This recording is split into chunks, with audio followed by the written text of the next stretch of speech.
Hello, my friends. Welcome to Life After the PMP exam. This is where we kick back as PMPs and enjoy the fruit of our labor. You've worked, you've toiled. Now's the time to chill out, relax, and listen to nuggets of inspiration on how to maximize your PMP exam certification. My name is Phil. I got certified in 2005. I was just counting the years today, and I realized it's been 17 years almost that I got certified. That's crazy. Time really flies. But you know, one of the things that I celebrate is my career as a project manager, as a trainer, as a coach. I have found that in order to succeed in life, in order to arrive at what you would call the pinnacle of your project management journey, there is one key thing you need to do. And that key thing is have purpose, have direction, have focus. So my question to you is, why did you get certified? What was the goal? What was the purpose of your getting certified? Because if there wasn't any purpose beyond just the feeling of happiness and excitement, you're probably going to feel empty. I get a question from a lot of PMPs, Phil, I'm now certified. What next? And you know what the answer to that is? Nothing. Nothing is going to happen, my friends, because if you do not have a purpose and a goal and an objective to you getting certified, ain't nothing going to happen. Some people think that getting certified, magically the doors and windows of opportunity are going to open up. No, that's not going to happen. Absolutely nothing will happen when you get certified. If you want something to happen, you must get spurred into action. You must spring into the next thing to take you to your goal. So the goal of getting certified for me wasn't just to get certified. I wanted to change the standard of living. I wanted to change where I was. And I also wanted to be valuable to an organization. I wanted to add value. I wanted to be part of a bigger thing, but they wouldn't even let me in without getting certified.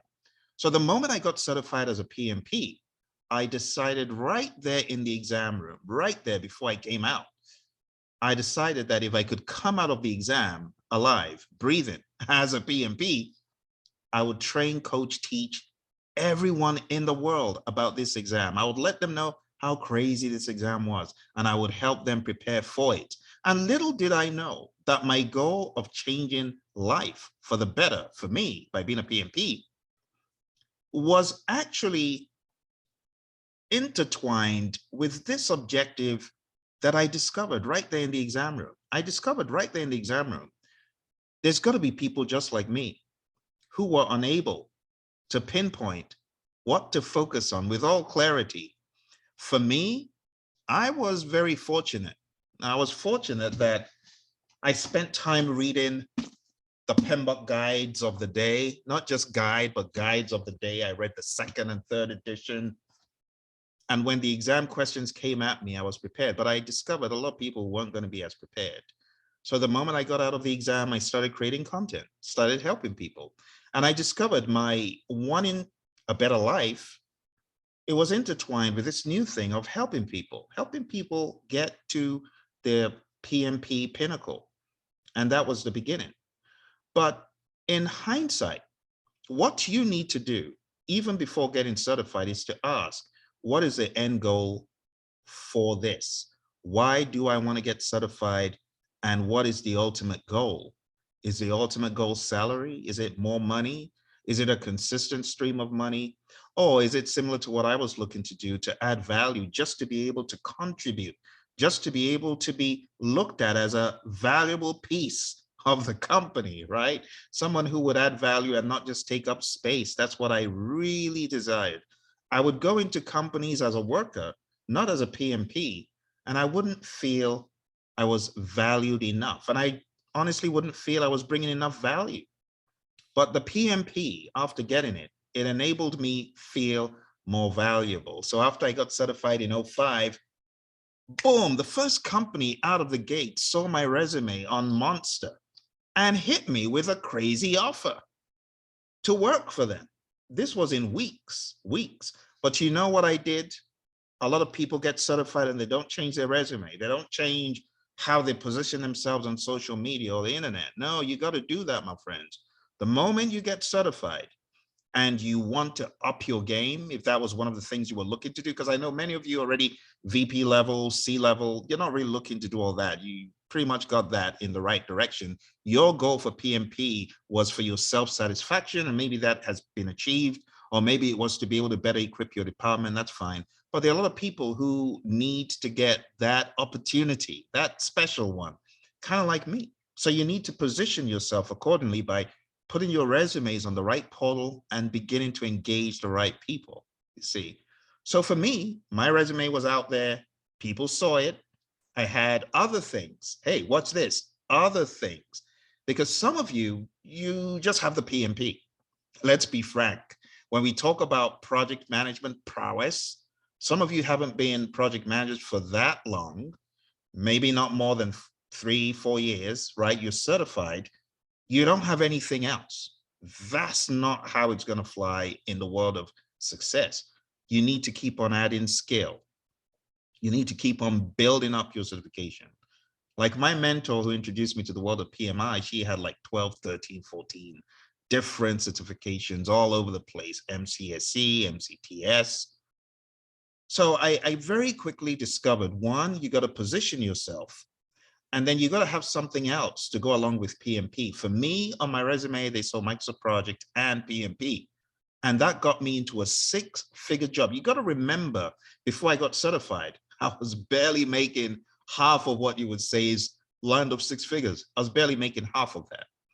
The moment I got certified and my resume was picked up with the additional things I could do, my salary level went up. It went up. It went up crazily. So when my salary level went up in that first opportunity and I started working it, it got to the point I could actually take a break, hiatus away from the world of work. I actually went overseas to the United Kingdom to go kick back, chill out for a little bit. And that was back in 2005. And while I was chilling out there, another company hit me because my resume, remember, my resume had been optimized, the keywords, it was out there. And a recruiter from Honeywell hit me up. And that was the next thing I got. You got to remember, being a PMP is just the beginning. You got to position yourself for success. And the way you do that is by making sure the channels are open, making sure that you're optimizing your resume, making sure it's out there and you're servicing it. You're regularly going to those portals, be it Indeed or Dice or Monster or Career Builder, whatever it is, LinkedIn, but you are constantly working it, right? You got to work the channel. So for me, when I got this opportunity, that was the beginning. That was the beginning of the dream, to be honest, because prior to getting PMP certified, I could only have dreamed to be that valuable to companies. What's this? Not talking about getting certified, but the value I could bring. I was like, oh my goodness, I'm strong. I'm able. I'm powerful. There are things I can do that I didn't even dream were anything. I didn't even know these terms. Had I gone to a bachelor's degree? Yes. Had I gone through a master's degree? Yes. I'd even written a dissertation in barriers to implementing project management systems at the behest of my professor, but I didn't know all these terms, all this information. Today, it's even upped. You even are meant to know more about Agile. Hopefully you do. But how comfortable do you feel in being able to make stuff happen in companies? You need to feel comfortable. You need to begin to wear the clothes of PMP. Some people are PMP, they ain't wearing the clothes of being a PMP. They're still scared. If you're scared, you need to come out of that scaredy cat box and you need to dominate. And the only way you're going to do that is by repetition, by doing and living it and doing and living it. And maybe you need coaching, training, and help. That's why I have pmanonymous.com. If you're a PMP and you're feeling, oh, I'm not up to scratch, I'm not up to snuff, maybe you need some coaching to get you out of that stuck mentality, that stuck state. Because I tell you, if you've been through the exam and you really let the content pass through you, there is no reason why you should be dominating and blowing up big. Okay? It's not about a certification, a piece of paper, but it's about what you are able to do with it. So long story short, going to Honeywell was great. I learned a ton of stuff. I learned how to amplify a lot of what I learned in this world, right? One of my jobs was earned value management to the 10th degree. My whole job, my entire job at Defense and Space was earned value management. Eating this stuff daily, SPI, CPI, TC. I mean, it got to the point I actually wrote a book on earned value because I had eaten so much earned value stuff, TCPI, EACs, that it made sense to write a book about earned value management. And I added so much value. And I went to my next stint at Honeywell, which was with IT effectiveness. And I from there went to my next stint. And it was stint after stint after stint as a PMP, project manager, program manager, contributor, added so much value. But I had a goal and a purpose and a vision of what I wanted to do. And right there at Honeywell, even before I left Defense and Space, I had been instrumental to over 50 of my colleagues getting certified. Watch this, as PMPs, many who had failed before I joined the company. I started bi-weekly sessions. It wasn't part of my job, but I took it upon myself to, watch this, add value to people. Add value. My mentor, John C. Maxwell, he talks about how to be a success, how to be a success in life. And how to be a success in life is three things. And I'm going to be talking about these three things over the next number of episodes. You don't want to miss it. You want to join in for these webcasts. So the first thing is knowing your purpose in life. If you really want to be successful in life, you got to first of all know, what is my purpose? What do I want to achieve? For you as a PMP, the question could be, what do I want to achieve with my PMP? See? The next thing you need to do to be successful in life is you need to grow. You need to grow to your maximum potential. There are a lot of people living half of their capacity, which is not ideal. You're an eagle, but you're flying like a chicken and crash it to the ground every 10 feet. What can you do to grow to your maximum potential? To grow to where you are using near 100% of your efficiencies, where not only are you doing things, but you're seeing results. See? Knowing your purpose in life is number one.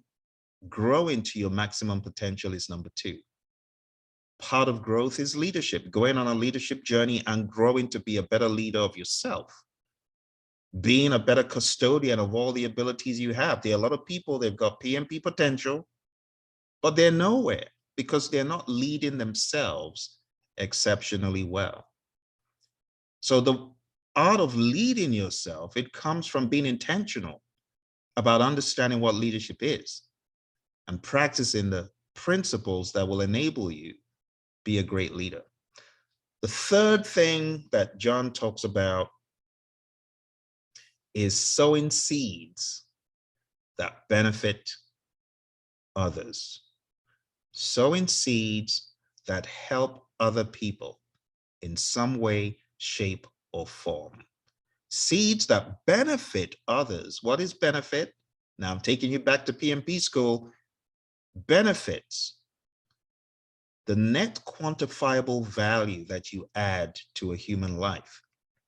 When you're able to add some sort of value, something that gives the person some advantage, satisfaction, delight, comfort. That is what sowing seeds that benefit others is all about. So you, as a human, first of all, is that something you're doing? And then on top of that, as a PMP, are you? sowing seeds that benefit others. Those seeds could be a wide variety of things. It could be mentoring someone. It could be feeding someone, giving someone a meal. It could be elevating someone's mental state.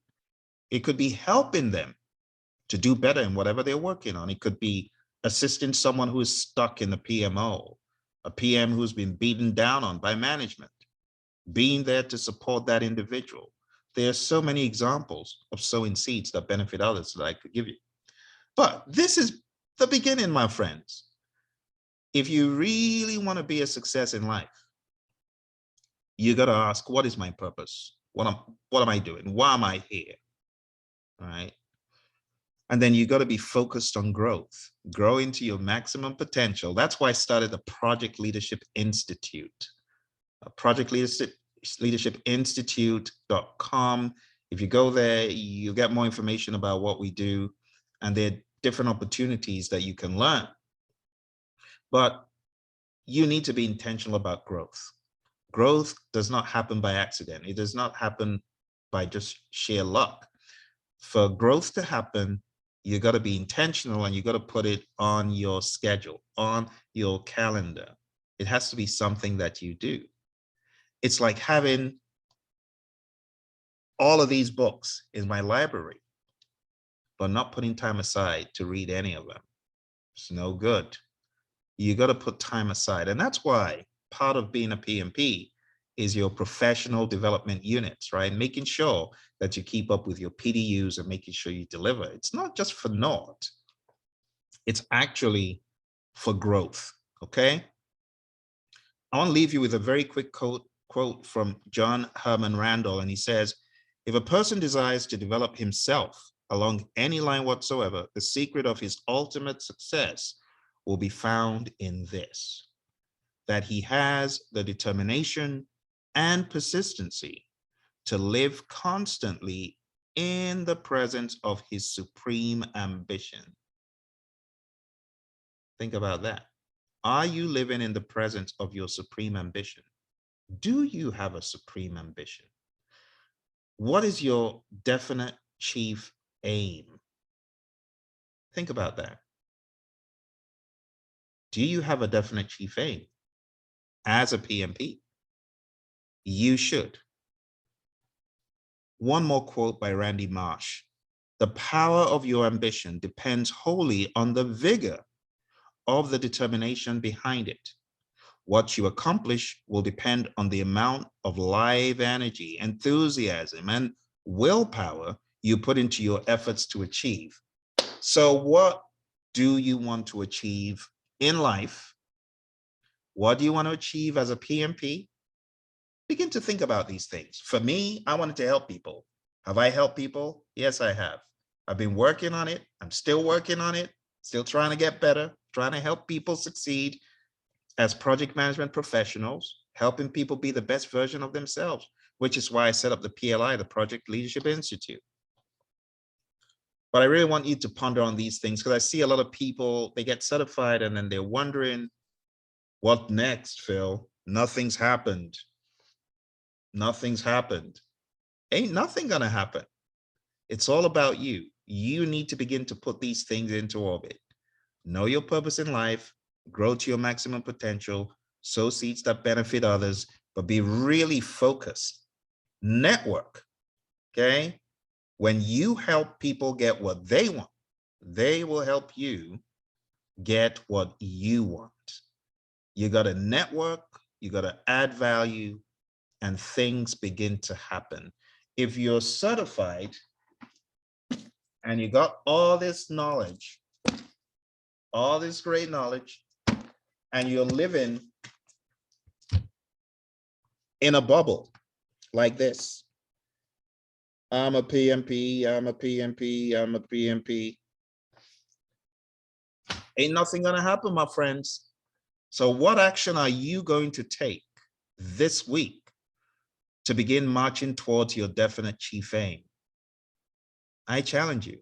What's your definite chief aim? Write it down. What is your ultimate goal and desire in life? What is your ultimate goal and desire as a project management professional? and you can apply this to any certification you have. It's not the certification, it's what you do with it. Think about that. All right. Thank you very much. If you haven't subscribed to the podcast, hey, subscribe to the podcast and let me know if you got any questions about this. I'll see you next week. Bye for now.